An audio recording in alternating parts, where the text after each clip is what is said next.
Savez-vous pourquoi les pilotes de F1 ont-ils intérêt à être petits ? Bienvenue dans Tu veux une médaille, les réponses aux questions de sport que vous ne vous posez pas encore.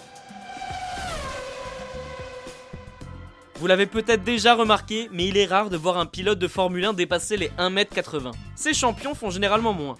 Prenons Lewis Hamilton par exemple. Le Britannique mesure 1m75, une taille qui paraît déjà grande comparée aux années précédentes. Alain Prost, lui, mesure 1m65. Pour comprendre pourquoi les pilotes ont intérêt à être petits dans cette discipline, il faut se pencher sur leur principal adversaire, le chronomètre.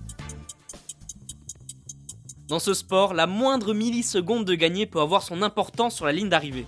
Et comme vous l'avez sûrement deviné, le poids joue un rôle important là-dedans. Plus une voiture est lourde, moins elle va vite. L'objectif est de prendre les matériaux les plus légers pour construire sa monoplace.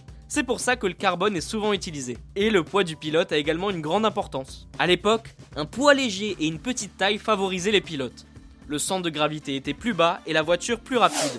Mais face à ce désavantage pour les plus grands, le règlement a changé. En 2019, la FIA, qui est la Fédération Internationale de l'Automobile, a instauré de nouvelles règles pour plus d'équité.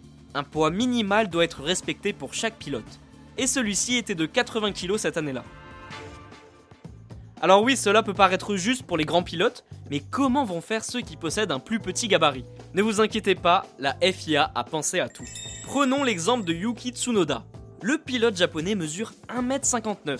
Compliqué pour lui d'atteindre les 80 kg minimum. Eh bien, il doit ajouter des lestes. Et attention, il ne peut pas choisir l'endroit où il les met pour ne pas s'avantager. Il faut aussi savoir que les pilotes peuvent perdre entre 2 et 3 kg de transpiration lors d'un Grand Prix et notamment lorsqu'il fait chaud.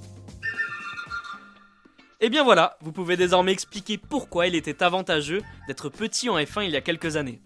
Vous pouvez écouter ce podcast et nous retrouver sur Apple Podcasts, Spotify, Deezer, Castbox et toutes les autres plateformes.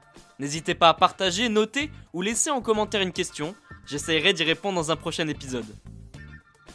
Je vous retrouve rapidement pour une prochaine question de sport dans Tu veux une médaille, à très vite.